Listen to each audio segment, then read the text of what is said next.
Welcome to Lab Life with the Air Force Research Laboratory. Hi, I'm Michelle. And I'm Kenneth. Hello, folks.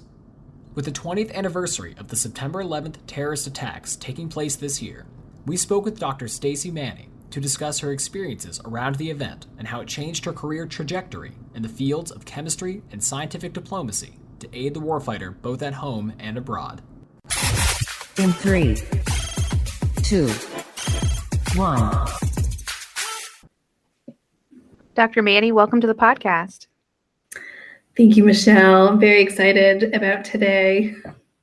Yeah, we're really fortunate to have you here today. And we wanted to kick off kind of looking back in time a little bit. You know, we're approaching the 20th anniversary of the terrorist attacks on September 11th, 2001. And we know that that was really a pivotal moment in your life and in your path. And you've been willing to kind of share your experience during that time with us.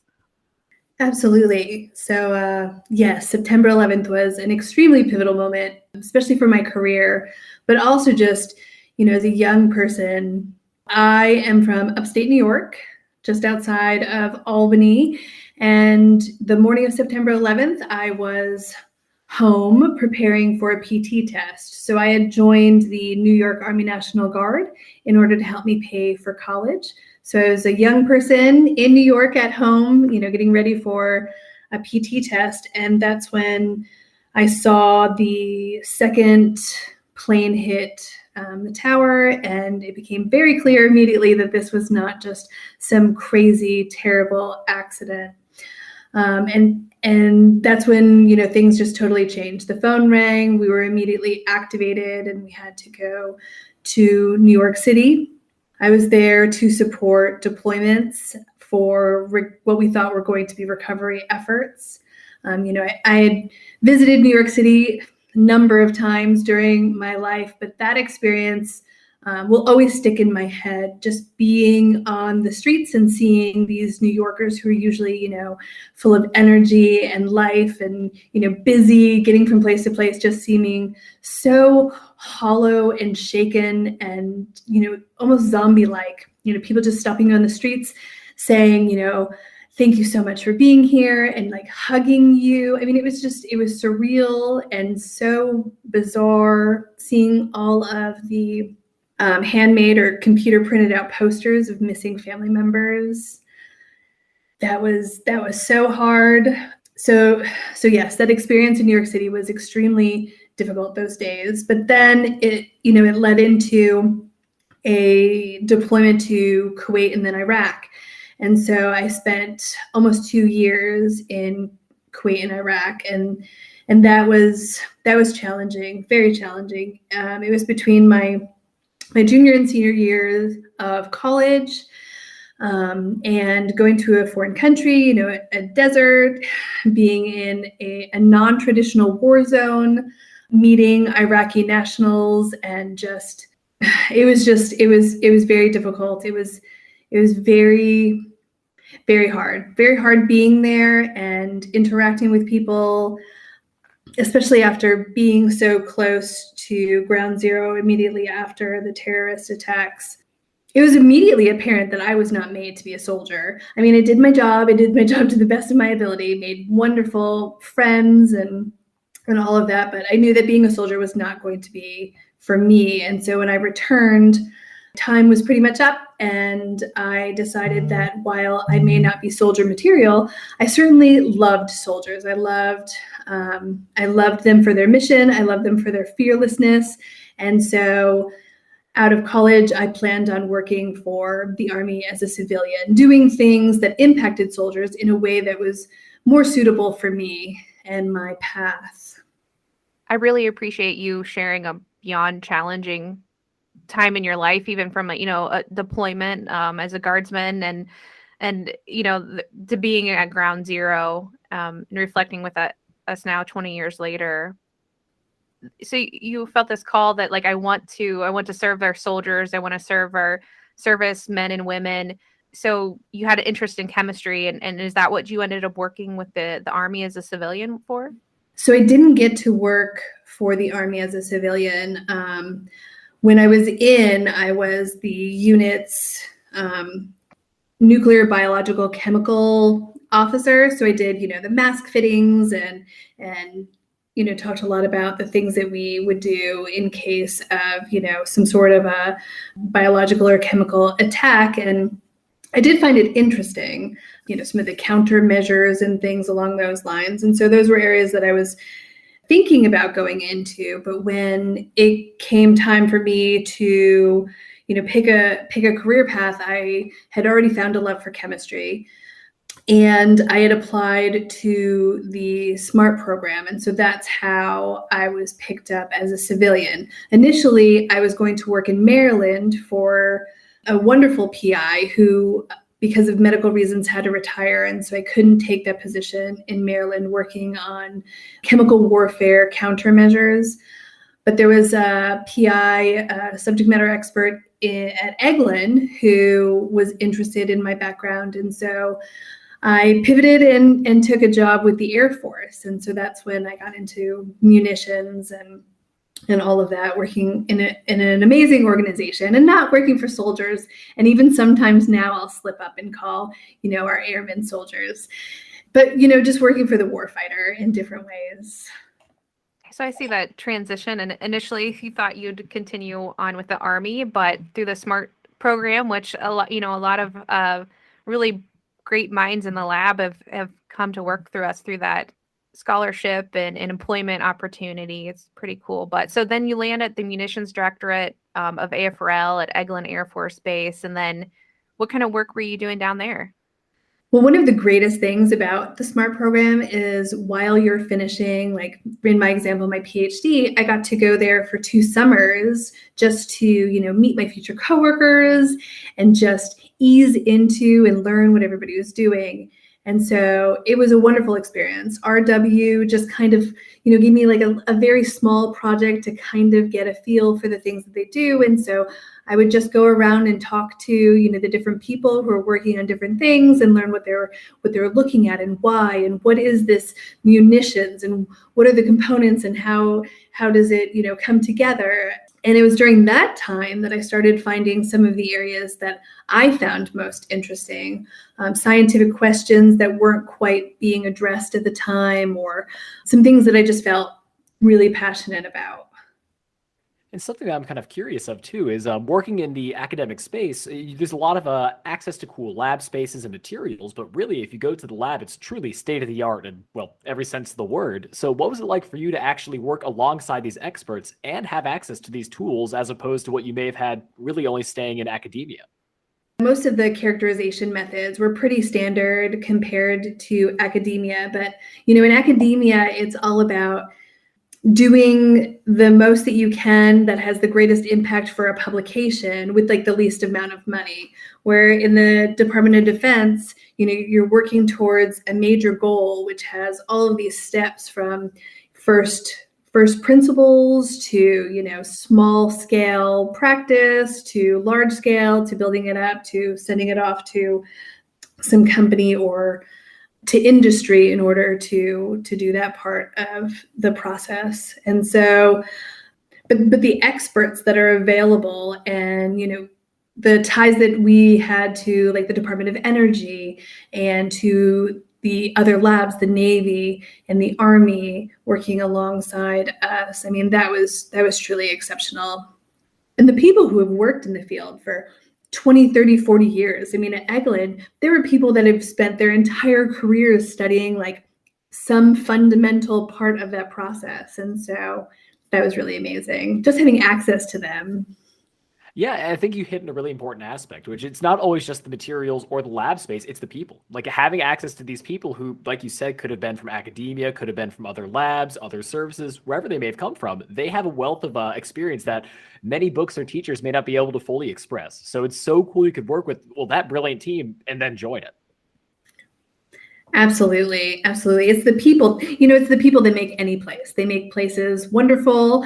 They can make places challenging, but I had an amazing experience, especially for those internships. The people were just incredible. And the mission is incredible. It's so important, and having seen things from, a different perspective, not necessarily the same type of perspective as someone who would come directly through academia and then get a job in the lab, knowing that like these things that people are creating and studying and improving have direct impacts in the lives of our warfighters, keeping them alive and making sure they make it home.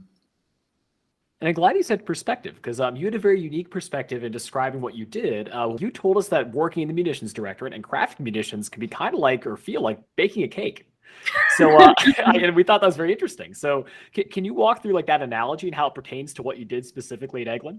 Sure. So first of all, my husband is a chef. And so in the beginning, we talked a lot about how we pretty much do very similar things. He'll cook something and I'll do something in the lab, and it has a lot of the same types of steps. And I gave a talk at Purdue a few years ago where I compared formulating to, baking bread or baking a cake. And so you have some particulates, in my case, it would be energetic particulates or some sort of metal fuel. And in his case, it would be, like flour or different, dry ingredients. And then he would use, some binder material where we use polymers, and he'll use like eggs to bind everything together. And then, we'll use plasticizers in our materials in order to keep them soft and flexible, where he'll use water. And then, sometimes if he's working in a high humidity place, like we were in, say, Eglin, the panhandle can be very, very humid. He'd have to adjust the amount of water that he would add. And the same thing, we would have to adjust the amount of, the different components that we would add depending on what was going on in the environment. We had some ingredients that are sensitive to water, and so we would have to compensate for that. And it's funny, in the lab, when the processing team, they're making these energetic materials, they actually use these enormous mixers, like mixers that are used commercially for, baking. So, they throw the ingredients in, they very gently place carefully measured quantities of ingredients in. But I mean, they're these shear mixers that are used in the baking industry. So it really does feel and look kind of like baking a cake. And so there's a lot of science to it, but there's also a lot of art. There's a lot of, these people have had so much experience. This is going wrong. They know the little tricks in order to make the end product work out just right. And so, yeah, it is like baking a cake. Man, now I'm picturing some like a giant KitchenAid just in a lab space at Eglin, KitchenAid mixer, and a bunch of the Betty Crockers of the munitions world, I guess. But anyway, I'm joking here. Yeah, and your team was really testing and developing new materials to help improve munitions. Could you tell us about that? So my team looked at the surfaces and interfaces in munitions, but you could really apply it to any material, just about any material that is comprised of different components. For example, the cosmetic industry or the concrete industry or the pharmaceutical industry, they're all looking at the same kinds of things. Now, our end use and the specific things that we're more interested in are of course different, but the fundamentals are the same. We have particulates, and then we have, say, binder materials, and we have different additives, and we want to know, one, how do we measure these things? What's important? What's important at that interface? And what properties do we want? Do we want it to be really sticky so that that binder, interacts very strongly with what envelops it? Or do we not want that? Do we want it to be able to be just strong enough to mix up and create a material? And then later on, if there's insult or injury, do we want, that particle to separate from that binder? And so the first question was, what's important here? What measurements can we make? And then how do we make them? And then what does this mean? What does this scientific value mean from a chemistry perspective? But then also, a lot of the people who are working on these formulations for the warfighter are engineers. And so they're more focused and more concerned with, performance. Very important. But how do we move, this chemical calculation or this chemical principle or this chemical measurement. What does that mean? What does that mean for the formulator? So we also used a lot of mechanical properties testing in order to understand the performance metrics that we are comfortable with and we're familiar with. And then, novel modeling and simulation efforts to tie those two together so we can move closer towards a more predictive model. So we don't have to waste as much time and money building or, going through these iterations of these small scale tests. If we can understand, in the lab, a very, very small mixture that you just do by hand, you get these chemical properties, it'll likely result in these other properties for performance, just to move the formulation into a more predictive area, which would be really helpful when you're looking at, new energetic particulates or new additives, new binder systems, things like that. That's great. I mean, thinking about that too, your team really ran the gamut of not only, like you said, testing and working with other experts to ensure these are safer to use, but something folks don't really consider is transporting munitions as well, whether that be to other locations for testing, overseas, wherever it's needed to keep people safe. And the fact that your team can help make sure it's safe for use and transport, I mean, that's a huge ask.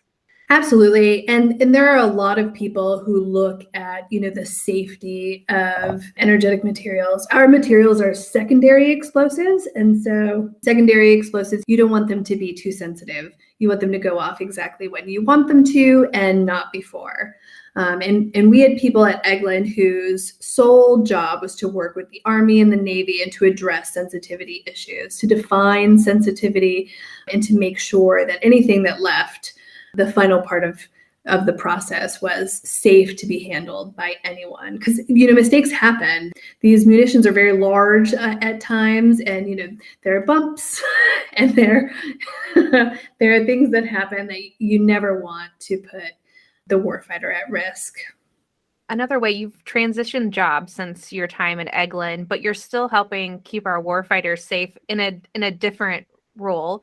So now you work for the Air Force Office of Scientific Research, which is a part of the Air Force Research Laboratory, but specifically, AFOSR focuses on, basic research and funding and making sure we have this, like, the way I look at it, this pipeline of technology and innovation and knowledge that is going to move our laboratory and support to our warfighters forward. And what's really cool about AFOSR is that they have locations around the world, including one in Santiago, Chile, which is where we're talking to you from now. Unfortunately, Ken and I aren't there because that would be really cool because I've never been to Chile. That'd be awesome. Yeah. Someday, Ken, we're going to get down there. But so they call it SWORD, the Southern Office of Aerospace Research and Development. And that's where you sit now. Did you ever imagine that you'd be working from Chile in your career in chemistry? Never. When I was back in the lab, I heard a few years into my position that there was an office in Japan. And I was like, that is amazing. I want to work in Japan. Someday I'm going to make my way to the office in Japan. I didn't even know that there was an office in Chile because we're the newest office, although we're not that new. I think that the office opened up in 2009. I had been in the lab at RW for almost 10 years, and I was really thinking that I was ready for a change, and I wasn't sure exactly what that would look like.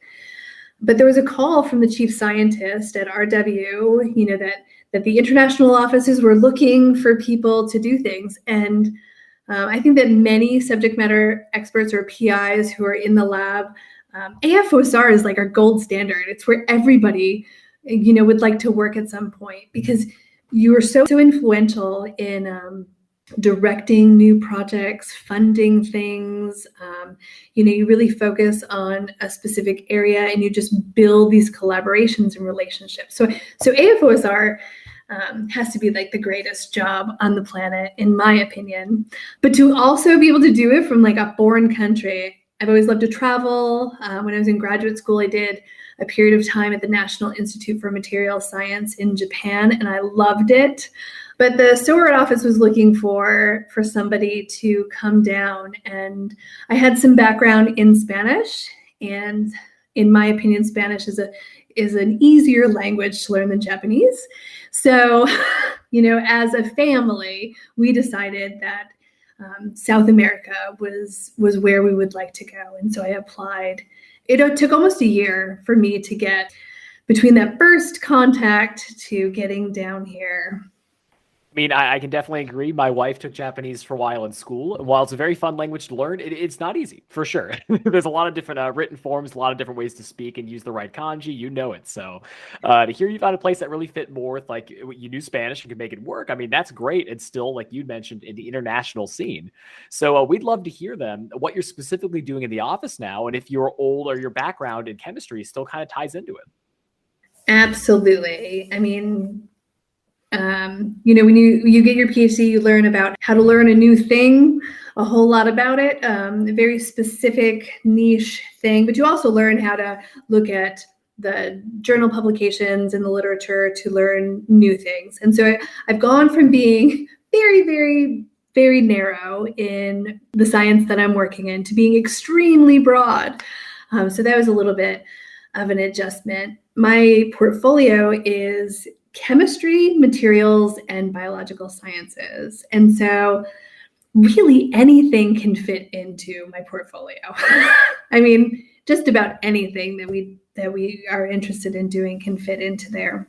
But my job right now, we are not back in the office yet, unfortunately. So I've been working from home for a year and a half, just virtually meeting different PIs, getting to know the universities that are down here, just, working on building relationships, getting an understanding of who's doing what is the specialty in this area of the world or that area of the world, and things along those lines. Just being aware of what's happening so then we can start building collaborations, funding projects that are of interest to the Air Force, but mostly building collaborations, relationships, really. Because you're really looking to connect. There's so many brilliant academics in Central and South America. So you're finding out what they're doing and seeing how they would align with Air Force and Space Force priorities in the future, and thinking like, wow, this person has an idea. If we build that relationship, maybe with the right funding or understanding of our mission, their research could evolve into something that will really, support our warfighters in the future. Absolutely. And I just returned from a 2-week trip where I got to go to some of our research labs and meet a number of PIs and subject matter experts from like a broad range of areas, just so that I can get a better feel for, what are they working on? What is of interest? What is the state of the art? Where's there room for, us to fill some technology gaps? Do they have any collaborators, or do they know anybody who's done any work down here? So that when I come back and I make contact with, say, a new PI or a new university or department, and they ask, well, what are you looking to fund? I can tell them these are the specific things that we have interest in. These are like the small fundamental principles that can then be tied back into our TDs to meet some need or fill some gap. What we do is it's really like a force multiplier. The PIs back in the TDs, they don't have to directly do much other than let us know what they're looking for, perhaps provide some guidance as a subject matter expert or someone to bounce things off of with the PIs. And they can get as involved or not as they would like. It can become a true collaboration where materials are exchanged or, codes are exchanged, or they could directly interact on the objectives or the goals or the mission of whatever the project is. And you really hit on a point that I wanted to check, but it sounds like, so if you find these researchers or find these experts in the field that really answer an Air Force ask, like you'd mentioned, it could be anything from biomaterials, working in chemistry, quantum, you name it.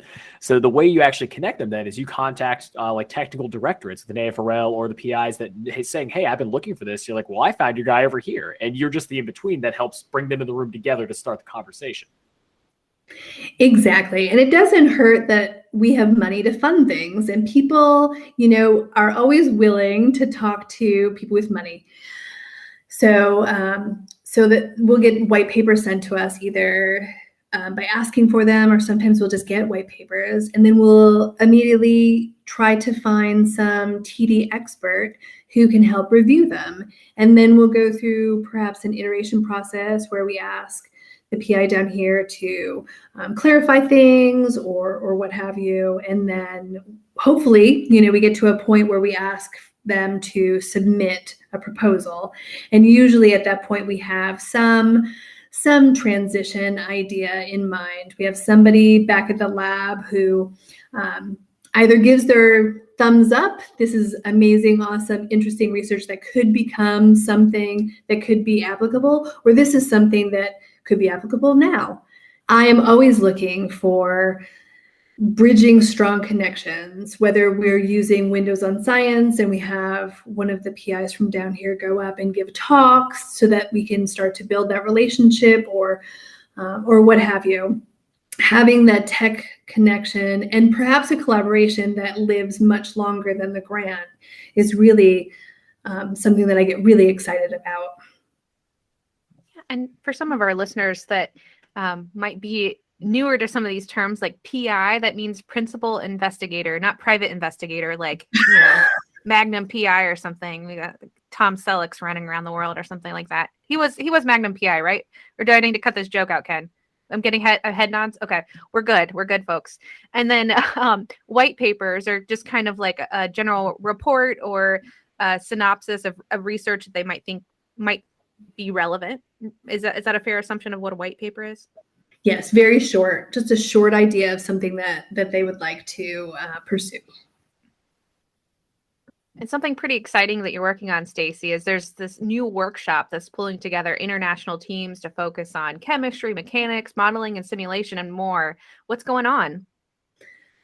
So because of my background, I'm really passionate about the fundamental questions surrounding surfaces and interfaces. And I would like to bring that down here so that we can build some international collaborations, or we can just get a community of people together who are looking at these questions, who are focused on the answers, and who can push this area of research forward.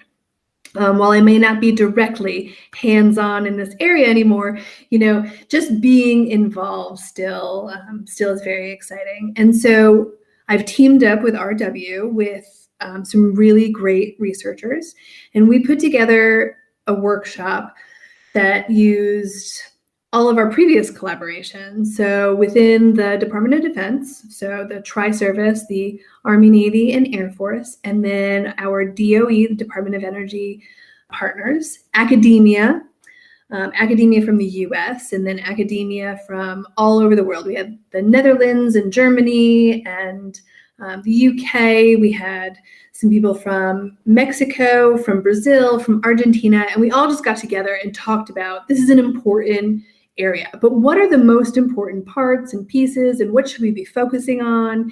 And when we publish, what should we be publishing? So, the whole world can compare things. So we're comparing apples to apples. And so we're all just focused, in the same direction. And it's going really, really well. And now we are trying to attach ourselves to the International Research Materials Congress, which occurs each year in Cancun, Mexico in August. And so there is a wealth of material scientists in Mexico. And we do cover Mexico as well as Central and South America. And so it's really a great place for this workshop to live because it is truly international. It's not too far from, the TD lab, so we can get involved. It's a great place for us all to talk about, the fundamental principles, things that apply to all areas of materials. And then, we can kind of pull out our piece and modify it for our purposes. By being involved with, DOD and academia and all of these other people, we can kind of get ahead, all moving in the same direction without putting, a huge amount of money and time and effort to get there, because we're really at the fundamental level. How do we make these measurements? What's the best way? What properties are the most important? we are really at the beginning. And so this really creates a community where we can all share that knowledge and move this technology area forward. And that really brings the AFOSR mission to a head, and a lot of the AFRL mission, excuse me. It's the idea that we want this international community to work together and have you and our experts out there finding these brilliant minds, brilliant people, brilliant technologies, and working with folks not even just in South America, but I mean, over in Tokyo, in London, like you mentioned, Germany, I mean, you name it. We have people here that have parts of the mission that we may not have considered, or like you said, are helping us work through different ideas that could really change it for their life for warfighters, civilians, and academia moving ahead. So to have something this big and so close to home in Cancun, I mean, that's big. That's really big. Yes, I'm really excited about this one. So, speaking of being really excited, though, so you brought up a lot of cool terms before, like, again, the baking the cake analogy. And there's another term that you used that really resonated with me that kind of brings a lot of our conversation to a close, almost to a head, if you will. And that's this idea of scientific diplomacy. And that's kind of what your position feels like now. So can you kind of talk about what that means to you and why it's such an important tool within the international space? So really everything that we do is scientific diplomacy. When a scientist talks to another scientist about their project, I mean, we just get excited. We get excited about the science, about the possibility. They're fun conversations. They're not conversations that require discussion of politics or any of the less pleasant aspects of, cross-cultural exchanges. Science to science discussions are easy and they're fun, but they also provide positive interaction. There are some PIs that have never worked with anyone from the United States. People might have preconceived notions about us. So just talking, building relationships, and, in the process of our normal job, funding grants and creating collaborations with our labs back home creates these relationships and these feelings and these ideas, which can be felt long-term from a diplomatic standpoint. We are never going to outspend some other countries, but we can certainly, have lots of friendly, pleasant, scientifically important interactions, which can help in our diplomatic mission. And here in Santiago, Chile, we're actually co-located at the embassy. So we're here as diplomats with the Army and the Navy.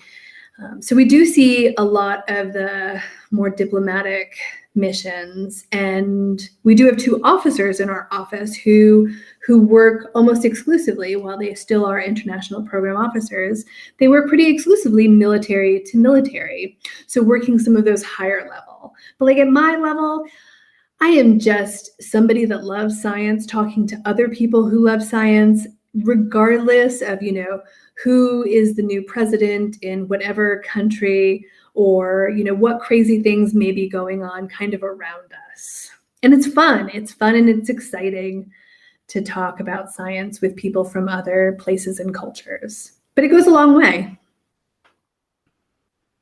Yeah, and we love science too, and this has been a lot of fun talking to you on the podcast and sharing your journey from the tough times to some of the highlights of your career. Probably now you would probably argue you have like one of the coolest jobs ever, which we hear a lot. But thanks for joining us today, Stacy, and we look forward to catching up with you in the future. Thank you so much. This was so much fun. Make sure to follow us on social media at Facebook, Twitter, LinkedIn, Instagram, and YouTube at AF Research Lab. And remember, stay curious. Logging off.